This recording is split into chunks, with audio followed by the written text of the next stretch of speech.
Greetings and salutations, my friend. It is I, the one, the only, the Gay Harbor Butcher. No, wait.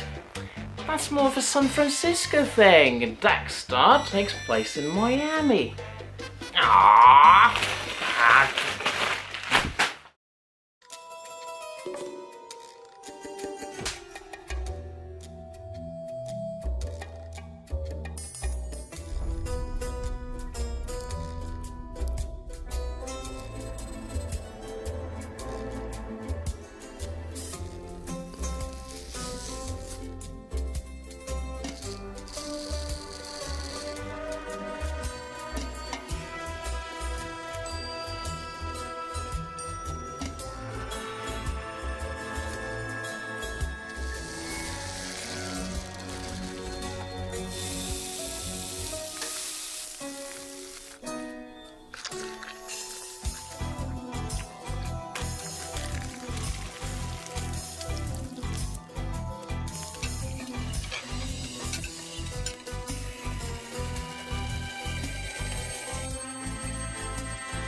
The time has finally come.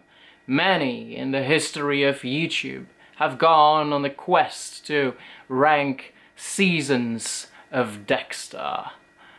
But that's just not artistic enough for me. No, I had to go further than that, and so I decided to rank every single episode of Dexter. Not just the original show, including the sequels, New Blood, Original Sin, and Resurrection. Wait, Original Sin is a prequel, not a sequel. Yeah, I'm a dumb fuck. This video might turn out to be quite long, so I'll do the intro very quickly, just say the most basic things I need to say. First and foremost, this ranking is very personal, so it's only natural that you will disagree with me on some of these episodes, and yes, some of my opinions might be considered controversial, because while there are some episodes that people love that I may not hold to such a high regard, at the same time there are some episodes people hate that I might have liked more than people believe.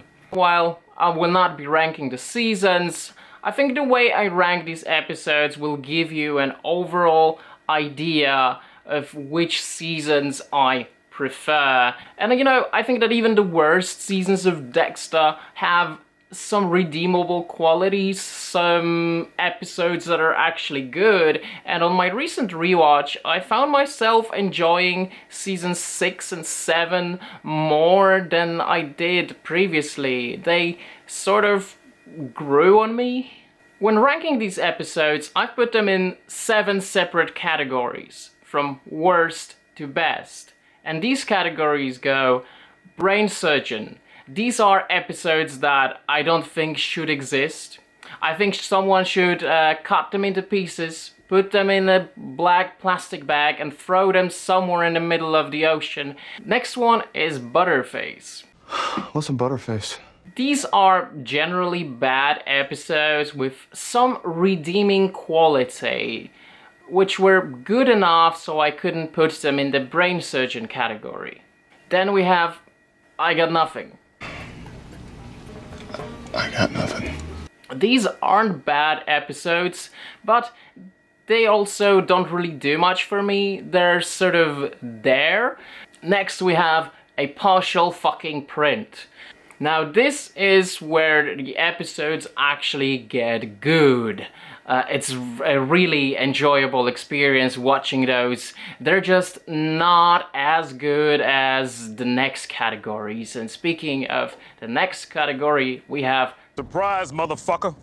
These episodes are surprisingly good. They catch you by surprise just how good they are. They're not perfect, but they're so good. They already have that legendary status in the history of Dexter. They're very memorable. There's just no way you'll forget these episodes even after you haven't watched the show in quite some time.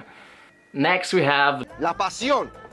These episodes are nearly perfect. There's just that little something they lack in order to be in the best category. But just because they're not in that best category, don't underestimate these episodes. They're an absolute atomic bomb. Finally, the Blood Slide trophies. These are the best of the best. Absolute masterpieces in my opinion, and whenever I'm done watching an episode in this category, my mind goes, do that again, I want to watch that shit again. Alright, now that that's out of the way, let's just bite into the steak and let's get ranking. At number 126 we have Dress Code. I don't really hide my dislike towards Hannah, and I find that the episodes in this show that are heavily focused on her usually suffer quality-wise. I think she's a very boring, underwhelming character, if anything, although I learned to appreciate that she might be right for Dexter, but that still doesn't mean I have to love her. And I think this episode is the absolute embodiment of the shit that season 8 is. This is Dexter at its worst, and the way they reintroduced Hannah, the plot that surrounds it, is probably the worst way they could do it. Her marriage with that rich guy, is there anyone who cares about that plot line? It's a bore fest, and throughout this whole episode I was just begging for this episode to end, for this torture to end. The best way I can describe this episode is absolute diarrhea. Number 125, Do the Wrong Thing. What a suitable title. I think the writers certainly did the wrong thing writing this episode. Here's another Hannah-centric episode that really sucks, and it was difficult for me to decide between these two which one was the worst, because they're both literal diarrhea. It's sort of like choosing your execution method. Hey, do you want to be sewed in half, starting from your crotch? Or do you want to be injected with the acidic xenomorph blood? Yeah. The whole plot was super predictable. I mean, yeah, it was obvious he wasn't going to kill her, although I think he should. It would have spared from the Dress Code episode if he did that. And it's not just this plot that was bad. I think all the subplots of this episodes were really meh. The whole Kashka Brotherhood blackmailing Queen. It's like, yeah, okay, I don't care. Please, just stop and let me watch something good. Number 124, H is for hero. And F is for fuck me, this episode sucks. And it's not just that this episode was boring, I just really didn't like what they did with Harrison. Harrison was annoying me pretty much since he showed up in the first episode of New Blood. But this episode just made him so dislikable. I'm really not a big fan of this idea that Dexter's son too has the Dark Passenger, especially since this plot really didn't go anywhere and the writers later realized, yeah, it's a really bad idea, so they actually changed it later in a way that doesn't really make sense. But this episode makes Harrison come across as a total psychopath, honestly, and a hypocrite at that. You know, with Dexter, at least we try to justify his action. At least he has qualities that are redeemable and likable. I enjoy watching Dexter on the screen. But with Harrison, just no. And this episode was so centered on Harrison. And I also, if I remember correctly, I believe this is the last time we see appearance from this guy who the series at first wants you to believe that he was the one who was kidnapping the girls. And he has this conversation with Harrison and his friend, whose name I don't remember. And he shows up there. And that scene doesn't lead to anything because he never shows up in this season or this series ever again. What was the point? Like, what was the point? This is actually the episode that made me go, you know what, maybe I'll just stop watching New Blood here and now. I don't want to continue. But because I'm a masochist, I actually pushed through. And number 123, chemistry. I didn't really feel much chemistry between me and this episode. Unless the title is supposed to mean that this is some toxic chemical substance. Then yeah, I think it's an accurate description of this episode. It's only slightly better than the episode that came before it. I think that the whole plot with Sal and him trying to expose Hannah was super boring and not engaging at all. I was thinking, well, Dexter should have killed her in the previous episode. We could have avoided this shitty plot. The plot with Isaac Sirko coming out of jail, not very interesting at all. And the fact that season 7 gave us 2 really horrible episodes in the middle of season 7 really drags season 7 down, because I think the season starts and ends strongly, but the middle section of the season is just one big mistakes. And these episodes 6 and 7 really show us just what a pile of shit it is. But you know what? Life is not all bad. Sometimes there's a light at the end of the tunnel. And that light is the fact that I've put only 4 episodes in the brain surgeon category. So we can move on to Butterface. Which is, don't get me wrong, it's still bad. It's just not that bad that I would consider a life sentence in prison to be a good idea. Number 122, Cold Snap. I find this to be such a bad way to open a season. Out of the opening episodes of all seasons, this is my least favorite. I just think that since we went from Miami full of characters that we loved to being introduced to this new setting that isn't as vibrant, and the inhabitants of that town are honestly quite boring.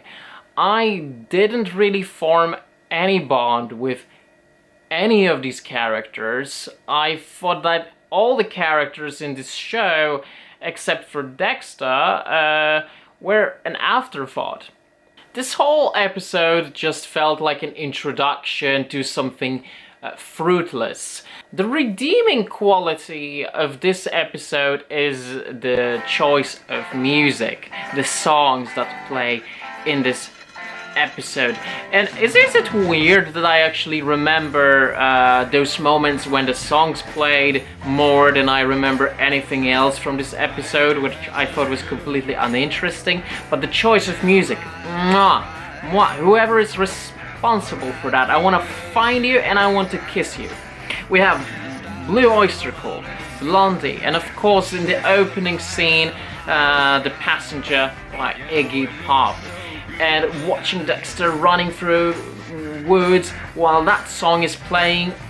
That was a brilliant opening. A true cherry on top of a pile of shit. Number 121, Scar Tissue. That's another good song, you know. Scar Tissue by Red Hot Chili Peppers. Unfortunately, I cannot say the same about this episode. This episode for me was the turning point of losing absolute interest in season 8. I thought, you know, at first when they introduced the character of Vogel, I thought it was vaguely interesting, although not necessary, but I accepted that, you know, I entertained that. Okay, she has this history with Harry. Wait, okay, there's some element of being an interesting plot line, for sure. This episode was the moment where I was completely losing this interest, and same with Deb. I understood what she was going through after the events of season 7, but at this point I also started to think that Deb's plot line is kind of going nowhere, honestly.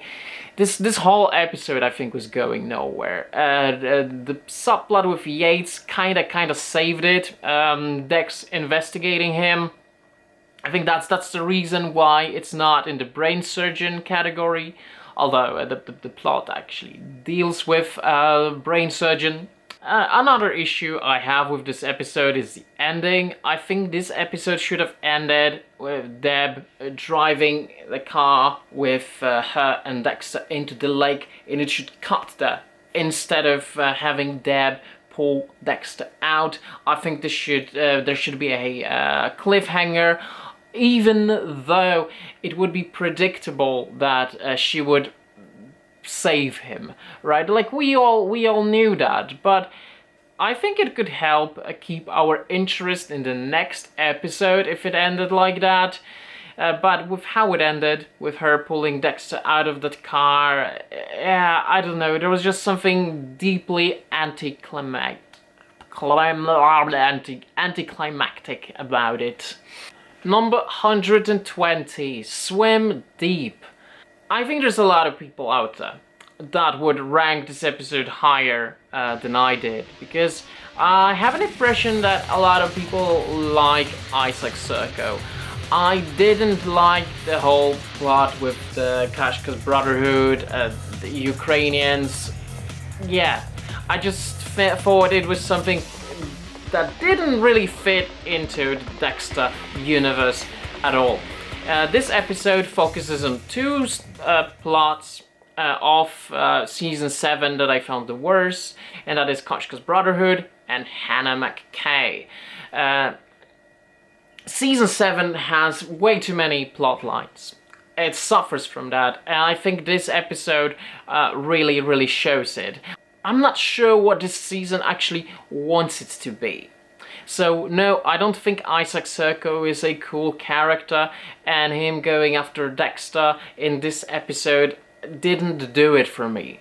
And also, so much focus on Hannah. It is a prelude to episode 6, which is one of my least favorites.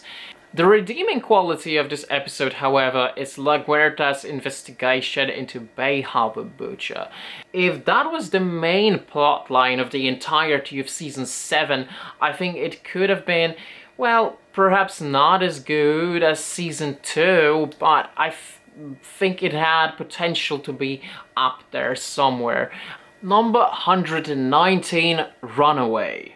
Here's another one of the worst New Blood episodes. I found the whole plot line of Harrison doing drugs at a party and overdosing to be a snooze fest. I might have overdosed on sleep watching this. Angela investigating Matt's disappearance, whether he, actually checked in at the hotel at New York. Yeah, another really boring plotline I didn't care about. However, this episode has some very strong redeeming qualities. I think that when Dexter goes after the dealer and he injects him but then the police shows up and he starts to beat the shit out of him. Love that. Really strong moment. And we also get to see Batista in this episode. It was really lovely seeing him again. And for this reason, this is a very, very strong end of the Butterface category, which we are nearing the end of very soon, actually. Number 118, Camera Shy.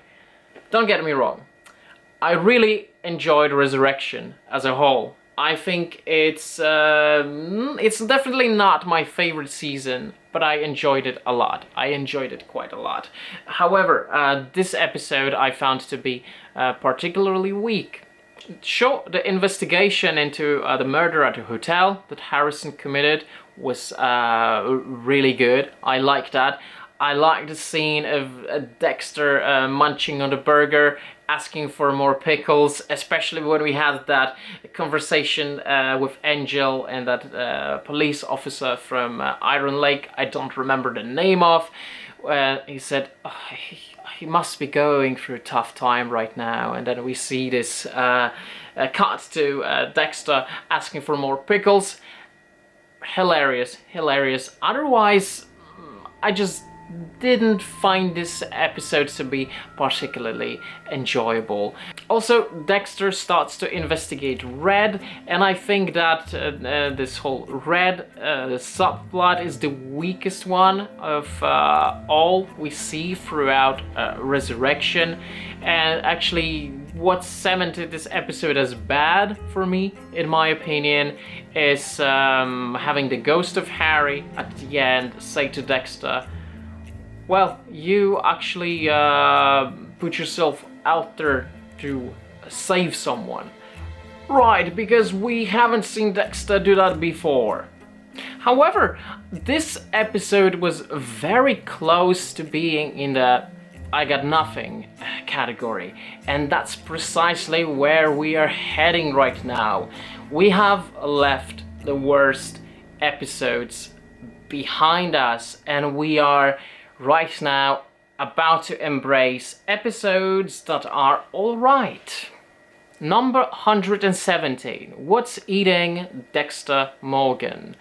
First of all, I love the reference to What's Eating Gilbert Grape, which I think is one of the best Johnny Depp films, and probably Leonardo DiCaprio films as well. I love that film, so just the reference to the title makes it for me. This episode is alright. I've really liked what they did with Deb, and I said previously that I lost sort of interest in that in episode 4, but I think episode 3 did an excellent job with Deb, just showing us what a deep hole she was in. That hole, that big hole! At that part of her life, you know, I genuinely just wanted to give her a hug throughout this episode. Also, Dex going after one of Vogel's patients, who turns out to be a cannibal. I thought it was pretty cool, just not utilized in a good way, if that makes sense. I just felt like, you know, in the previous episodes, especially in the early seasons, Dexter going after those serial killers was just such an exciting part of those episodes. Here, it's just an afterthought. The execution was horrible, but the idea was actually really, really good. At number 116, we have Smokey and the Bandit. The title's a great reference, but unlike number 117, which I think had a good idea that just wasn't well executed, I think that the whole idea for the serial killer of this episode was kind of meh. What was it? Tooth Fairy? Something like that. I think this is the point where those serial killers of the week were sort of becoming less and less interesting in season 6. And this one's a perfect example of that. Although it also offers us an interesting perspective from Dexter when he goes after a serial killer so old, when he starts thinking about his own retirement, his own future. Like, what will it look like? Is there retirement for someone like Dexter? I think this really saved this episode for me. At 115, Once Upon a Time. Now, this episode came out just before the previous one on this list. I think it's slightly better. I really loved the relationship between Deborah and Quinn, even though it had a really bad ending, which I found to be frustrating, but in a good way. It was frustrating in a good way that created some drama. Unfortunately, it also gave Quinn a very bad story arc throughout the season. Sure, it was funny at times, but a lot of the time I think that Quinn was really badly utilized in the series since season 6, but this season sort of played on my emotion because I really wanted Deb and Quinn to be happy together, you know, and that didn't happen, and so this episode made me go, aww, and I love it for that reason. However, as a whole, this episode, I think it was just alright. It's in the alright category, and it introduces Brother Sam, which is a character I really love, but the thing is, I actually started liking Brother Sam from the episode after that. This whole arc of Dexter investigating Brother Sam, I'd say it's on the same level as the one with Tooth Fairy. Like, it's okay, it's there. Number 114, Finding Freebo. Oh, these titles love references, don't they? I found Dexter's investigation and hunt in this episode to also be lacking. Freebo is just not that interesting of a character. It's also one of those weaker villain of the week's characters, although it was a 2-episode arc that also played a significant role in the main arc of the season. I think what saves this episode is first and foremost Dexter dealing with the revelation that Rita is pregnant, that he's going to be a father, and I really like that exploration of this fear of fatherhood when you yourself consider yourself a monster, a killer. What are you going to pass on to that child? Are you even capable of raising a child? I love that. I love that. And the final interaction between Dexter and Miguel in this episode, very memorable. Otherwise, I think until that point, the relationship between Dexter and Miguel has been largely underwhelming, and that one scene at the end of this episode, I think it's the point where Miguel kind of grew on me in a way. At number 113, It's Alive. Yeah. Another film references, great.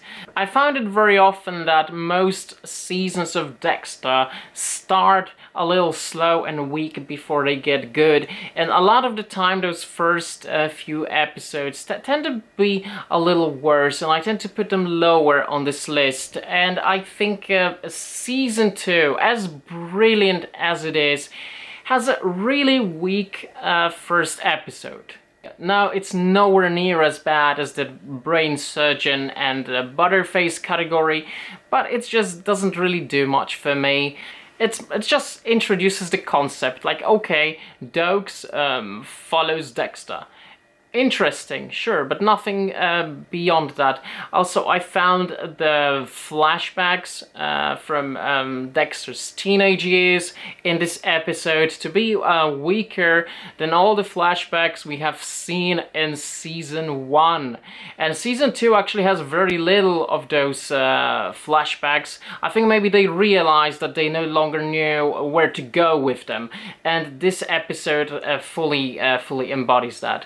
Dexter's little cemetery, underwater cemetery, is being discovered.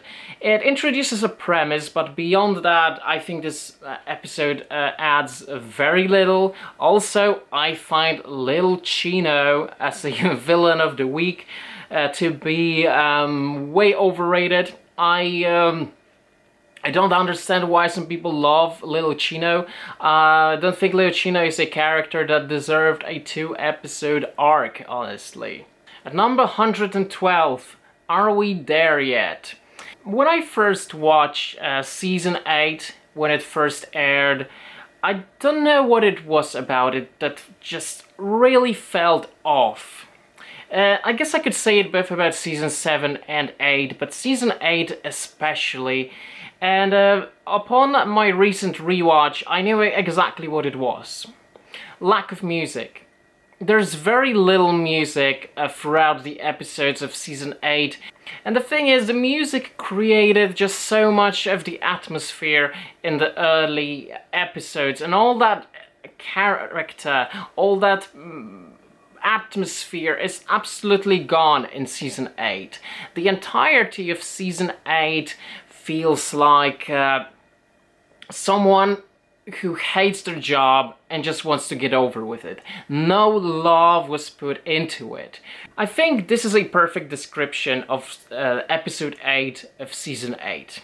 It's just there. I don't dislike this episode by any means. I even thought some of the ideas there were vaguely interesting, but there's just no heart in it whatsoever. I think perhaps the storyline of season 8 would actually be better if the production of the season had a higher quality than what we have actually ended up with. Now, some would say I put this episode way higher on this list than it deserves, and yes, it may sound very weird that I actually put it above episode 1 of season 2. And sure, I can understand why someone would think that. I myself, when I was writing down this list, I was very conflicted between these 2 episodes, but what makes this episode for me is it actually made me care about Zack. And in that same episode, at the end of this episode, Zack is killed. And that works. It had an impact. It had an impact, but it also carried with it a missed opportunity to do something with this character that ultimately went nowhere. I thought the ending of this episode had a higher emotional impact than ending of It's Alive, when Dexter discovers that his little secret is now shown to everyone on the telly. And she's showing everybody me underwears. Had overall little emotional impact, but it carried consequences throughout the entirety of season 2. Here, there are no consequences because Zack's arc didn't go anywhere. Number 111, Backseat Driver. I thought it was super cool seeing Masuka and Quinn for the first time in so many years. And yes, we had Masuka in Original Sin, but that was a different actor playing a younger version of him, which I didn't enjoy as much as the original Vince. No one beats him. Yeah, maybe we'll get to see some pontoon poon. Did you need something? Masuka is still himself. He's still the same weird, perverted old Masuka we've always known. And I love that. But at the same time, the appearance of these 2 characters was more of a fan service rather than giving them a specific function in this episode. And I think a lot of the cameos we see throughout Resurrection have that role. But overall, yeah, it was an alright episode. And while I had some complaints about episode 2 of Resurrection just being very boring, I think this one went in a much better direction. I actually really liked the confrontation between Dexter and Red. You know, when Red is in the backseat and we see Dexter in the reversed role because he was in a lot of scene in the backseat, choking his victims who were in the driver's seat. And the way we saw him escape from that situation and then finding out he planned it all along, that was great. That was lovely. But actually, my favorite scene from this episode is when Harrison is being interrogated by Wallace, and when he wants to confess, like, it really creates such a good tension. It's such a thrilling scene, you know, and this episode really tricks you into believing that he's gonna get caught in the scene, that he's gonna break and tell the truth. And I wouldn't mind if that happened. I would love to see what consequences or psychological consequences it would have on Dexter as well. And this episode, even episodes before that, really did a good job at making you care about Harrison, which I really disliked throughout most of New Blood. I loved what they did with Harrison. It's not a bad episode. It's just lacked that certain something. But overall, I think at this point we are moving into a much stronger territory. Number 110, Every Silver Lining. I think what keeps this episode afloat is like the proper introduction of Vogel. Sure, we had an interaction to her character in episode 1 of this season, but it's this one where we actually get to learn who she is.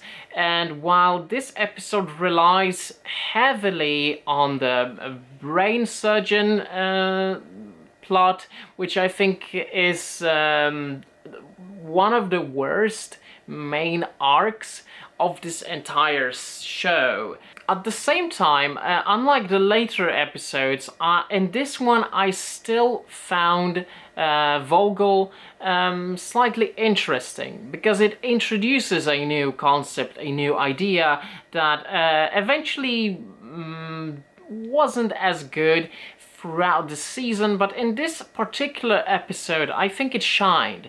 It shined for a very, very short moment before that light just absolutely disappeared, faded away for the rest of the season.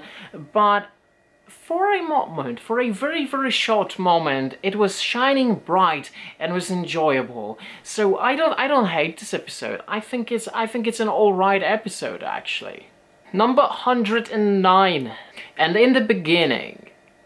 I found this one to be the weakest episode of Original Sin. What I think this episode really suffers from is retelling a story we already knew. What this episode is basically an extended flashback sequence from the third episode of the first season. There were some elements they changed. Actually, it's something that they did quite a lot throughout Original Sin. Things that completely changed the lore, little things that bothered me, but overall, like, it wasn't bad, but it was there. It was like, yeah, okay, I've seen it, I know it's going to happen, and honestly, I'm also not that big fan of episode 3 of season 1. I think it's an okay episode. And I'm going to get back to it soon, but yeah, I think this was the worst of the two in general. But what I think this one really did is it introduced us to the early 90s Miami, and I love that vibe, I love that atmosphere, and we'll see more of that in the other episodes of Original Sin. But this one introduced that setting really well, and also it introduces the relationship between Dex and Deborah, what it looked at that time, in a way that the flashbacks of the early seasons of Dexter and never did to that degree. So I liked seeing that. At 108 we have Storm of Fuck. Another alright episode, I think, especially compared to the first episode of New Blood, which I thought was awful except for music. This one actually really keeps your attention. You know, watching this investigation ongoing and Dexter actively trying to get rid of any traces that will lead them back to him. And what I really liked about this episode is this introduction of Snow, because Dexter was previously operating in a very different environment. So I don't think he was actually prepared how hard it is to get rid of the evidence when snow is involved, the traces of blood that remain in the snow. Definitely very thrilling episode from start to finish, but again, I think it lacked a certain something. At number 107, we have the kill room where it happens. I think the quality of this episode has been a little lower compared to the few episodes of Dexter Resurrection that came before it, which were pretty strong. Overall, I don't think it was a bad episode. At the same time, I wasn't really a big fan of what they did with Angel in this episode. Of course, Angel was always someone who followed his heart more than his brain. Absolutely, no denying that, but this episode just really made him seem like an absolute moron, and I didn't like the writers doing that to Angel. I think this is something that drags the entirety of the first season of Resurrection down for me, because I just wish they executed the whole plot with Batista in a better way. I also liked what they did with Al in this episode, and normally we would think like, oh, it's such a letdown, because we want the plot to go somewhere. We want to see Dexter kill, and so when it doesn't happen in this episode, we're sort of left with blue balls. But I think this was executed really well, where the quality of the episode didn't suffer because of that. I think it was something new, because we always see Dexter succeed eventually, and to see a serial killer that managed to escape, I thought that was a really, really good idea. And honestly, I don't want to see Dexter catch up to Al and kill him in the next season. I think they should just leave it there. I think it's a good idea. I think it works. Let there be the one who got away. Don't ruin it. Please, please don't ruin it in the second season of Resurrection, because you left it perfectly as it is. Number 106, Run. I think season 7 has so many branches of plots that it tries to juggle. It doesn't really know where to go, and a lot of stuff that happens in the background in this episode is pretty bad, honestly. But I've also found this whole sequence when Dexter gets kidnapped and is locked in this labyrinth in this building with many stories, when he's being hunted by Spencer.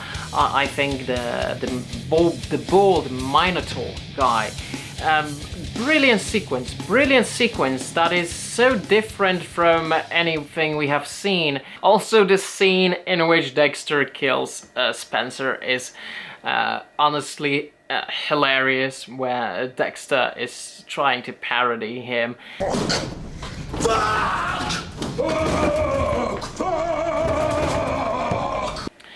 At 105, we have A Popping Cherry. I think that season 1 in particular suffered from a very slow development of the first few episodes before it gets really good. And I think that is sort of the case with almost every season of Dexter. But I think season 1 suffers from it way more than it deserves, because I absolutely love the second half of the first season, but some of these first episodes honestly, they're quite a drag. And even when I rewatch it, I sometimes found myself quitting after episode 2 or 3 because I couldn't get through it.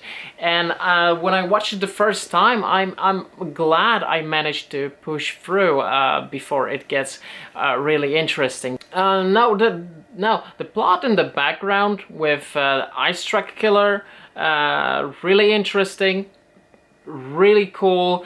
The subplot with Jeremy, I thought it was alright, definitely better than some of the previous examples we have seen on this list, but also not something I love. And the flashback I particularly disliked. I thought it was dragging this episode down for me. And the good thing is, this flashback is not as extended, doesn't take as much space as it does in this first episode of Original Sin. So overall, I enjoyed this one a little better than in the beginning. But I think they're on a very similar level, really. And at 104, we have Crocodile. Like I said, episode 2 and 3 of season 1. I think they're really dragging. I found the whole subplot with Guerrero to be alright. I just wished it sort of carried longer through season 1, because we technically get like 3 episodes of it in episodes 2, 3 and 4. It introduces that subplot. Really interesting. I love the interaction between Dexter and his co-workers in this episode, way better than in episode 1 of season 2. I think this episode sort of like cements that relationship he has with his co-workers. I just think it's very slow in a way, and it's alright when you watch it the first time, but I don't think it's a good episode for a rewatch. Number 103, Slack Tide. Otherwise known as my least favorite episode of season 4. Which, don't get me wrong, is a very strong season. One of the strongest seasons in the entire series, if you ask me. But, I don't know, this episode sort of is very frustrating and in a way that is not rewarding. I mean, yes, I get it. Dexter wants to learn from Trinity, but at the same time, I was like, dude, just kill this guy already. Just fucking kill him. And because of how frustrating it is, I don't really like this episode. And also, this episode has another example of a serial killer of a week that is just not that interesting. And a good thing about season 4 is that season 4 has very few of these episodes, because a lot of the time I enjoy the main plot, the main arc, and the subplots between more minor characters more than those individual hunts for a serial killer we see throughout the show. I find those to be the weakest parts of it, and this episode suffers from it. However, it also does something original, which I really like, that we haven't really seen, and that is Dexter finding out that he killed the wrong guy. Really, really interesting concept. I loved seeing this reaction, that Dexter didn't treat it as just a mistake, like, oops. No, it actually weighed on him, but this also becomes abandoned very quickly. It doesn't go anywhere. However, at the same time, there's a very, very strong aspect of this episode, and that is Quinn. This is the point where Quinn starts his investigation into Dexter, and we as an audience start to think like, oh, he's another Dokes. The previous interactions between Dexter and Quinn are very rewarding in this episode. Number 102, The Big Bad Body Problem. It follows a cliffhanger that I don't think was needed. We know it's a prequel, so we know Dexter is not gonna get caught, that his little secret activity is not gonna be discovered. And so when the start of this episode reveals what actually happened, it's not a surprise, it's not a thrill. I think this episode has some fun moments. Dexter tried to get rid of the body, but overall I just felt this episode felt weaker than anything we have seen in Original Sin before that, which I thought was pretty good, pretty strong. And then the reveal towards the end of this episode. So earlier on, I suspected Spencer. I thought something was very suspicious about him, but then when his own son was captured, it sort of pushed me in a different direction. I was thinking like, okay, maybe I was wrong, like he wouldn't go after his own son. So when the reveal happened, I was like, I knew it, but I'm also surprised, because it was just such an obvious choice. I thought they would actually do something different. I was hoping they would do something different. So I have conflicted feelings about it. I liked it, I didn't love it. Dex takes holidays. Another example of serial killer of the week that I didn't really like, that didn't do much for me. And for some reason I find that this episode is so popular on YouTube, because I had clips from this episode recommended to me on YouTube, like in the short format, so many times, like more times than I can count, especially with this female cop who killed her husband. And I don't know why YouTube recommends it to me, because I think that plot is really bad. At the same time, in the background there's something really interesting going on. I love the interactions between Deb and Lundy, and I loved the relationship of season 2. I thought I ship both Deb with Lundy, but also with Quinn. I love both Lundy and Quinn, and I can totally understand why Deb fell in love with Lundy. It's easy, like very easy to understand that. And the ending of this episode is just the death of Lundy. Honestly, I found it more impactful than a death of Rita that happens at the end of this season. It's heart-shattering. I just think it's so sad that this episode is dragged by this subplot that takes central stage, which is really bad. And I don't think it should take central stage. I really think that Deb's and Lundy's investigation into the Trinity killer should be the main focus of this episode. If that was the case, trust me, this episode would be much higher on this list, and it definitely wouldn't be in the I have nothing category. Number 100, Smoke Signals. Another alright episode, as is the case for most New Blood episodes. Really, it's sort of meh and average at best. In this episode we see Harrison starting at a new school, and I think that his interactions with this new friend of his who's being bullied is kind of interesting. Also, we get to really know the main villain of this season, Kurt.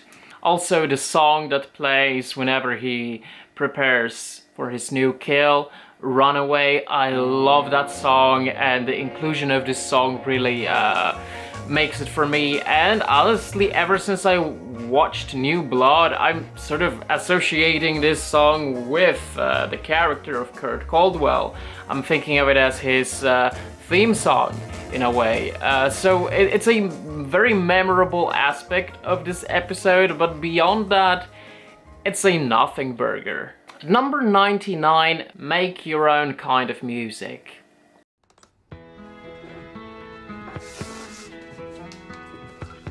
Nobody can tell you there's only one song worth singing. They may try and sell you, 'cause it hangs them up to see some You know, before season 8 of Dexter, the title or the song that this title is named after, my association with that song has always been another series, Lost. The first episode of season 2, the start of the episode, this song plays. It's such a good opening. And after season 8 of Dexter, I still associate this song with Lost. Actually, upon rewatching season 8 of Dexter, I completely forgot this song was in there. Kind of proves how unremarkable season 8 is. I enjoyed Dexter's investigation into Zach's murder. And this is the episode that finally establishes Saxon as the main villain of the season, a really bad villain, if you haven't guessed by what I named the lowest category on this list. What I think this episode does well is this conflict between Dexter wanting to leave for Argentina with Harrison and Hannah, and wanting to go after Saxon as a form of revenge. And it really shows just how much emotional involvement is there in Dexter compared to the early seasons. And that is something interesting, because, you know, this season, as bad as it is about the character development first and foremost. And I love the interaction between Vogel and Dexter in this season when they're investigating Zach's apartment. And Vogel comes to this conclusion that Dexter is not this perfect psychopath she envisioned. And I mean, she could have just listened to him, because he's been telling that to her since episode 2 of season 8. But it seems like, you know, she was stuck on certain ideas, on this idea who Dexter was, without actually getting to know him. Which, you know, proves she sort of pushed him on a path he shouldn't have go down. So that's certainly a redeeming quality of this episode. Also, this episode introduces the deputy marshal. I don't remember his name, but he's eventually going to fuck everything up. It's an alright episode. Number 98, Angel of Death. I like where the investigation into the Doomsday Killers is going in this episode, and the very first interaction between Dexter and Travis that we're seeing, which eventually, you know, makes Dexter think like, okay, I'm going to spare Travis's life. He sees some hope for him there. Now, if you know the overall plot of season 6, you know that's not going to end very well, but still an interesting concept. You know, previously the only case we have seen where Dexter actually let his victim go was Trinity, for very different reasons, but Dexter was sort of prolonging the kill to learn from Trinity, something that ended up badly, and now he's sort of repeating that same mistake. And it's sort of frustrating to watch. It's frustrating to watch, which is also one of the reasons why it's so low on this list, because sometimes I'm just really annoyed at Dexter, and there are times when I don't really like Dexter as a character, when he annoys me. And this is an example of that, although it's understandable why he didn't kill Travis. I mean, technically, you know, he did follow the code. He didn't have a proper evidence that it is actually Travis. You know, this episode shows a new sort of information that, well, it's the Professor Geller that does the killing. You know, Travis is just sort of following him blindly. But I still think it's a sort of mercy, because the season 1 Dexter, he wouldn't give a fuck. You know, it's like, yeah, well, you follow him blindly, but you've still been assisting a killer, you know. In episode 5 of season 1, we have this relationship between a husband and wife that kill immigrants from Cuba, and she's participating in that. She's assisting the husband, and she isn't spared. right? So I guess it shows some level of character development. Also, in this episode, we see some really good interactions between Dexter and brother Sam. And I already said I really love the character of brother Sam. And unfortunately, this is also the episode where brother Sam is shot. And I just think, I didn't mind that development, I just think it happened too early. I think there was potential to explore this character further. I think it's sort of the same mistake they made with season 8, where they killed Zack way too early. And brother Sam is just such a wasted opportunity, because he's a great character. I think he's the strongest aspect of season 6 for me. 97 Circle Us. For me, that's one of the weakest episodes of season 5. I think perhaps it's even the first time I'm mentioning a season 5 episode. I genuinely love season 5. This episode is alright, and even though it's one of the weakest episodes of season 5, I think it still stands strong as we are slowly approaching the next quality category. The assistant of Jordan Chase's, whose name I don't remember, is trying to move the bodies in the barrels, and that ends in a car accident, which leads to an investigation, and we finally get to see Jordan Chase. Overall, the events of this episode, they're fine, but I just don't think it does anything unusual.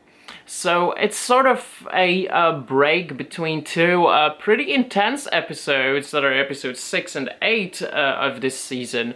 But episode 7 is just sort of there. An interesting development happens, but really nothing beyond that. Number 96, The Damage a Man Can Do. I think the strong aspect of this episode is finally seeing Dexter and Miguel working together.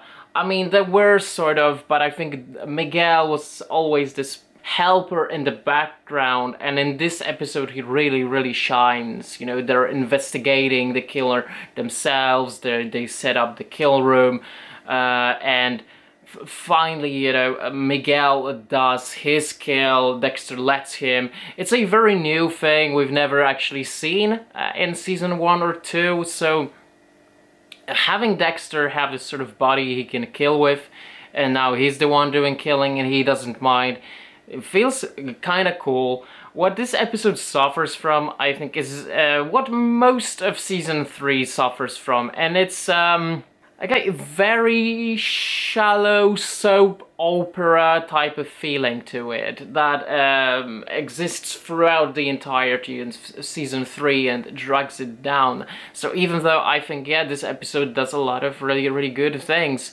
you still see this hormonal Rita complaining about absolutely everything, and I'm sort of sick of it. Also, the relationship between Deb and Anton is not that entertaining to watch, to be completely honest. And even though Anton's a musician, I love musicians, I'm a musician myself, somehow his character just doesn't work for me. What's exciting, however, is the very ending of this episode, when Miguel goes after Ellen Wolf, shows up at her house, and it was sort of predictable, you know, when you watched how Miguel would previously snap at Dexter for not agreeing to kill her, and you know, it really makes you realize, well, okay, well, Miguel used Dexter this whole time. A pretty good episode. At number 95 we have First Blood. I love how the title of this episode has sort of a double meaning, because it refers to the first blood that Harrison drew in this episode, but it can also symbolize Lumen's growing need for revenge for what happened to her. Like, she wishes to kill the man responsible, something she has never done before. So even though she doesn't kill anyone in this episode, it sort of means that to me, you know, this bloodlust. I like Lumen as a character, but I found that the interaction between Dexter and Lumen were kind of meh in this episode, really. I think the relationship grows to be interesting. At this point, it's like the whole episode felt like Lumen's like, I want to catch the man responsible. Dexter's like, no, you should go home. I want to catch the man responsible. No, you should go home. I want to catch the man responsible. No, you should go home. And I think half of this episode felt exactly like this. Something I think really slows it down. At the same time, you know, the scene where Harrison scratches another kid, and then the mothers go like, there's something wrong with that kid. And when Dexter tells Harrison, hey, there's nothing wrong with you, and no, I will always be there for you, it's a really heartfelt, really touching scene, and I really love this. Also, the ending I think is really great. When Dexter sends Lumen off to the airport and she ends up not taking the plane, the whole scene where she's being checked at the airport, and like that guy is like touching her everywhere. As someone who has experienced sexual assault, I know what it feels like. And I think, you know, even if you don't have that experience, that scene is uncomfortable and allows you to put yourself in the shoes of Lumen. And at the time when I first watched it, when it aired in 2010, I believe, I didn't have that experience, and I was able to put myself in her shoes. I thought the scene was very uncomfortable. Watching it years later also feels very different. So it's a very personal scene for me. I love it and hate it at the same time, but through the way I hate it, I can recognize just how well done it is. And of course, the music that plays at the end of this episode, a tune that we have had in Dexter since season 1, but at that point we haven't heard it for a while now, and to see that music return was a cherry on the top of this cake. Number 94, Waiting to Exhale.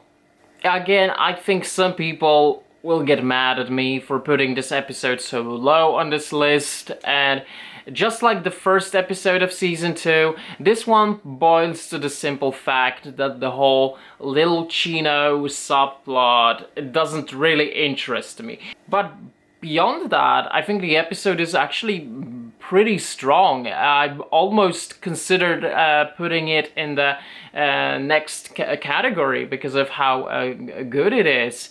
The aftermath after Paul's death, the funeral, the interactions with Dex and Rita following Paul's death are really great. And I also found myself agreeing with Dexter regarding Rita wanting to use the money for Paul's funeral instead of actually putting it in her children's future education.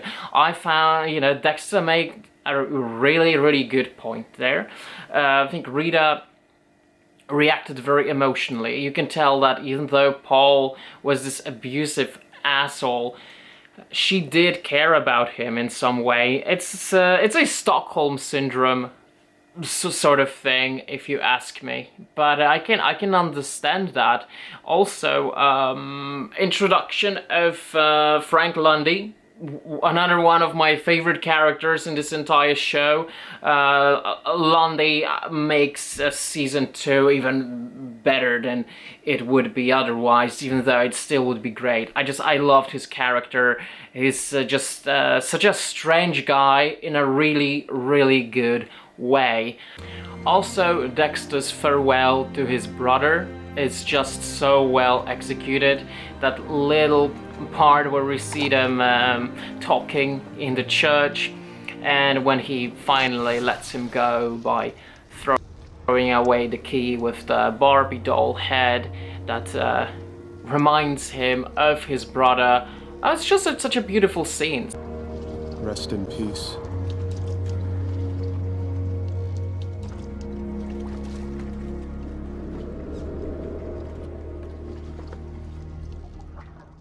And at number 93 we have Our Father. I think this episode introduces the plot of season 3 in such a good way, from Dexter's relationship with Miguel, Rita's pregnancy. We get to see Quinn for the first time, and I really love Quinn. I like him as a character. And also Deb's relationship with Anton. It introduces all of it in such a good way. I think overall this episode is a stronger season introduction than episode 1 of season 2. It gives you a good idea of what you can expect of the season. Number 92, The Dark Whatever. What I think makes this episode is LaGuerta's and Matthew's investigation into the Bay Harbor Butcher case. LaGuerta coming closer to discovering who Dexter really is. Really fascinating, really great. Also, I found that the arsonist subplot is not only the strongest serial killer of the week of season 7, but to me also one of the better ones out of all of the seasons. So it was great, and seeing Dexter actually calling it in instead of killing him was great, but it's just, you know, not something I expected. But at the same time, you know, it's also followed by another scene that I think was surprising, that he ends up killing Hannah's father. Now the thing is, it rubs me the wrong way, but I don't hate this episode for this reason. I can understand why they did that. And I think in season 7 and New Blood also, I found Dexter to be really dislikable. Like throughout season 7, I kind of wanted Dex to get caught. Like, you know, when the investigation into Dexter was ongoing in season 2, I was rooting for Dexter. But throughout season 7, my mind went, you know what? This guy just brings trouble and destruction to everything around him. I think he should get caught at this point. And to, you know, see him kill a guy who, yes, was an asshole, but who didn't deserve to die. For me, that was the point where I really disliked Dexter as a character, while at the same time I can also acknowledge that it's a good episode for what it is. Also, this episode finally ends the whole story arc with the Ukrainian strip club. Thank you, because that was utter rubbish. Number 91, Turning Bimini's. You know, when I was rewatching it, I kinda almost forgot this episode. The only thing I remembered from this episode is that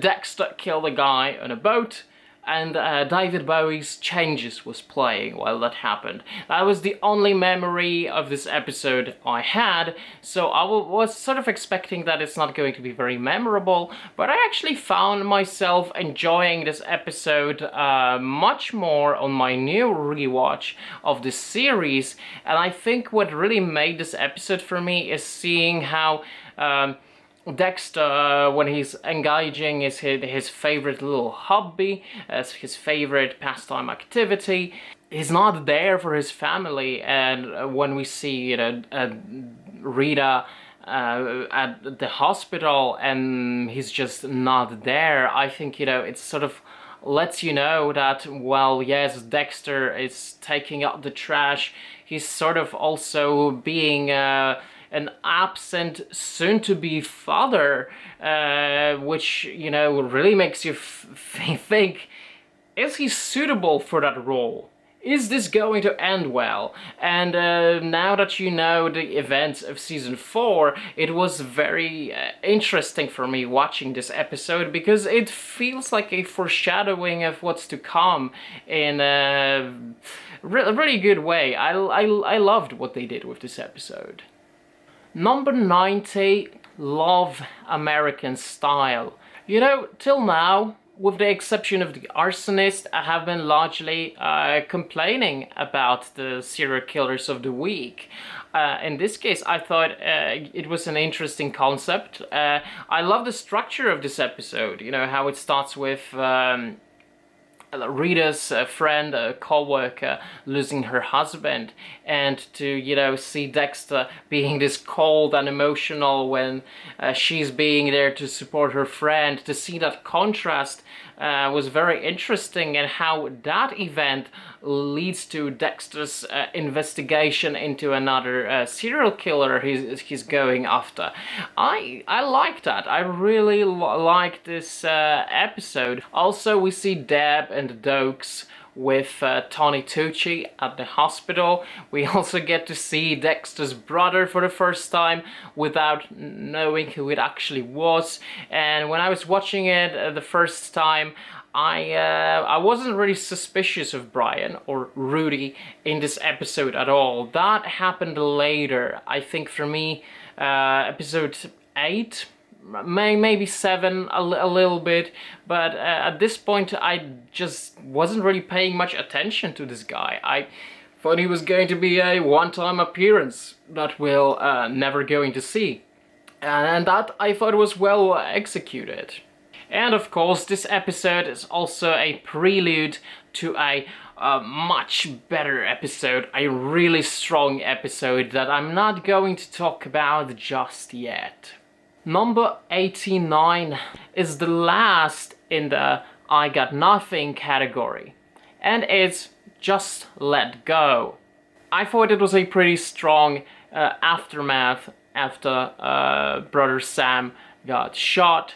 We lost Brother Sam way too early. I would love to see more interaction between him and Dexter, what influence he could have on him, especially since this season already settled on exploring religious themes. I would love to see more of that, and also I would love to see Brother Sam eventually help Dexter going after the Doomsday Killer when he learns what Dexter does. But you know, instead of letting Dexter kill Travis, he would instead say, let me talk to him, I can help him, you know, because I think Brother Sam is someone who would see the light in Dexter, he would also see light in Travis, and what would actually happen in my ideal scenario is Travis would end up killing Brother Sam, perhaps in episode 10 of season 6, and that would set Dexter on a path to kill Travis. But as it ended, it's sort of disappointing. We lost Brother Sam this early, but at the same time, the final interaction between Dexter and Nick in this episode, when he at first tells him, Brother Sam forgives you, and he's like, I do not forgive you, and he just fucking drowns him, man, and that was great. And then seeing his brother Brian showing up there at the beach at the end, sort of like, you know, Dexter just for a moment embracing his dark side.